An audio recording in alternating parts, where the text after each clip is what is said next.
तो hello friends, तो ये मैंने 4 फोल्ड कपड़ा लिया है और ये 2 मीटर कपड़ा है। शलवार की कटिंग एंड स्टिचिंग हम इस पर करेंगे।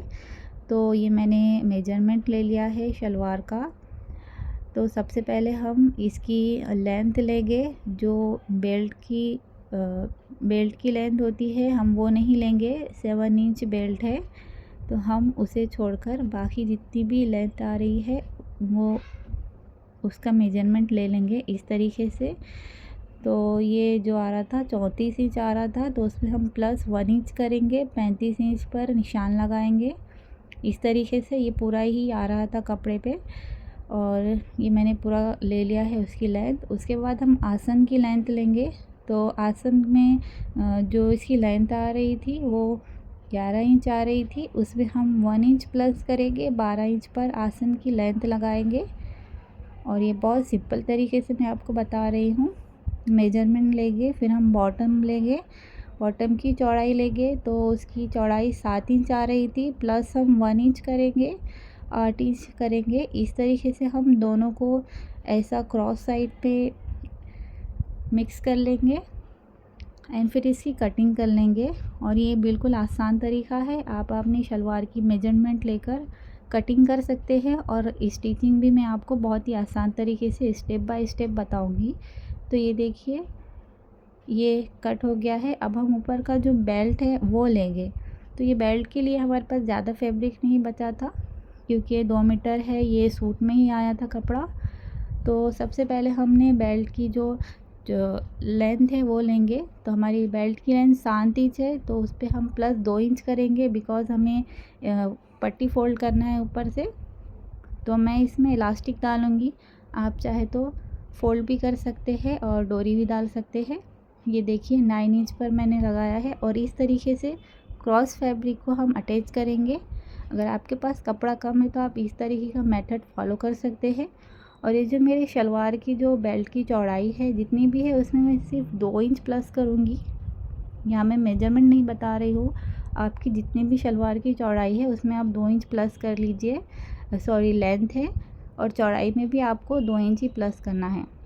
तो ये देखिए मैं पहले क्रॉस ये जो हिस्सा है उसे अच्छे से कट करूँगी और बाद में इसे स्टिच करेंगे। हम इस तरीके से इसे स्टिच करेंगे और पूरा बॉक्स बनाएंगे।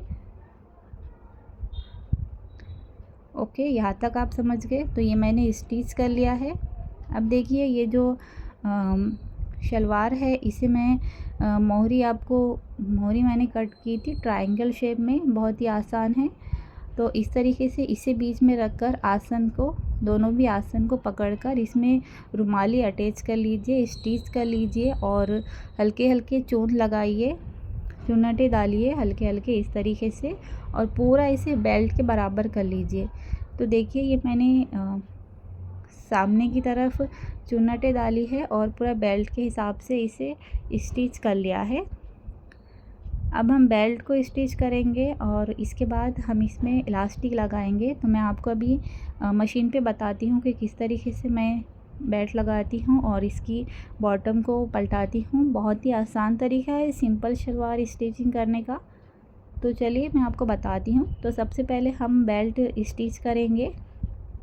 तो मैंने चुन्नटे लेकर बराबर बेल्ट के हिसाब से इधर से लेफ़्ट साइड और राइट साइड इतनी चुन्नटे ली है कि सामने से लिया है कि वो बेल्ट के हिसाब से बन गई है। तो अब इसे कुछ नहीं होता है, गोल हमें घुमाकर पूरे तरीके से लगा देना होता है। इस तरीके से मैं करते जा रही हूँ।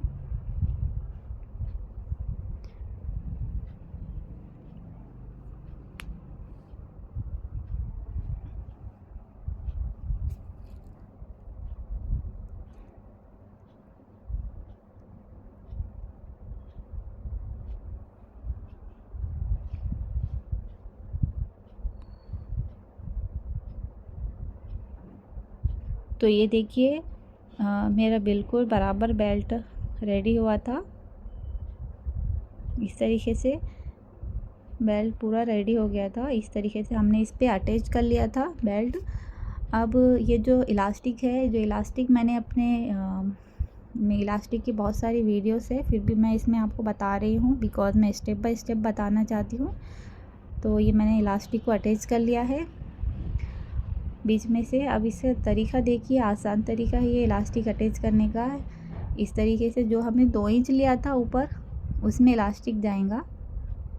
उसे अंदर रखते हुए इलास्टिक पे सिलाई नहीं लगा रही हूँ मैं, इलास्टिक की थोड़ा नीचे सिलाई लगा रही हूँ, कपड़े पर सिलाई लगा रही हूँ। इलास्टिक को खींचते खींचते पूरा हम राउंड इसे स्टिच कर लेंगे।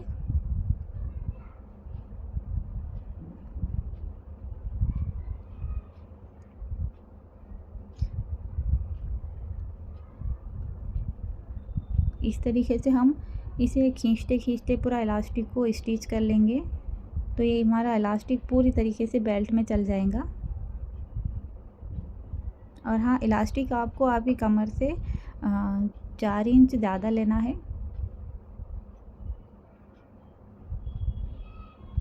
तो ये मेरे पूरे इलास्टिक की लेंथ 14 इंच है। मैं बताना भूल गई, इसमें इलास्टिक की लेंथ मैंने पूरी 14 ली है।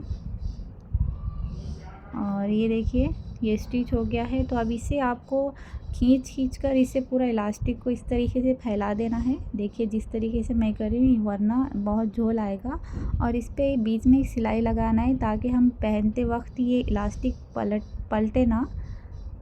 तो ये खींचते खींचते मैं इसे खींच रही हूँ इस तरीके से सामने के हाथ से।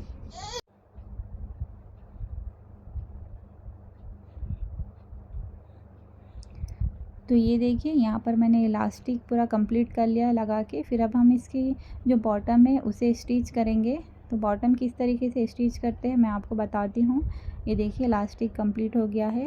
ये जो भी हमारे बॉटम की लेंथ है उसके हिसाब से मैंने एक कपड़ा ले लिया है, 2.5 इंच की पट्टी लिया है। और ये बुकरम है, इसे बुकरम कहते हैं। ये बुकरम पट्टी होती है बॉटम फोल्ड करने के लिए, आसानी से मार्केट में मिल जाएंगी आपको।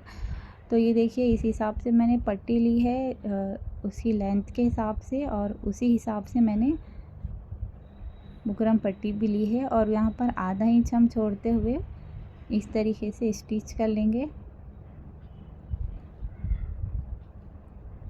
आप इसे प्रेस भी कर सकते हैं, बट प्रेस करने के लिए बार बार उठने की ज़रूरत नहीं है। आप इसे मशीन पे बैठे बैठे भी स्टिच कर लेंगे। और यहाँ पर जो हमने आधा इंच रखा था कपड़ा, वही कपड़े को वहाँ पर बॉटम के हिस्से पर रखकर नीचे से स्टिच कर लेंगे और फोल्ड कर लेंगे और नॉर्मल सा डिज़ाइन बना लेंगे। मैं ज़िगज़ैग बना रही हूँ, कर्व बना रही हूँ। आप इसमें लाइनिंग भी लगा सकते हैं अगर आप बिगनर्स हैं। और बहुत सारे बॉटम्स के डिज़ाइन भी है, इंशाल्लाह मैं इसमें डालूँगी ज़रूर। अगर आपने मेरे चैनल को अभी तक सब्सक्राइब नहीं किया है तो मेरे चैनल को सब्सक्राइब कीजिए, लाइक कीजिए। एंड ये रेडी हो गया है। इसके बाद जो हमारी 7 इंच जो हमारी मोहरी थी, बॉटम था, उसे हम पकड़कर पूरा स्टिच कर लेंगे। तो ये हमारी शलवार रेडी हो जाएंगी। ये देखिए, इस तरीके से अब इसे पलटकर मैं स्टिच कर दूंगी। तो ये हमारी शलवार पूरे रेडी हो गई है। Thank you for watching.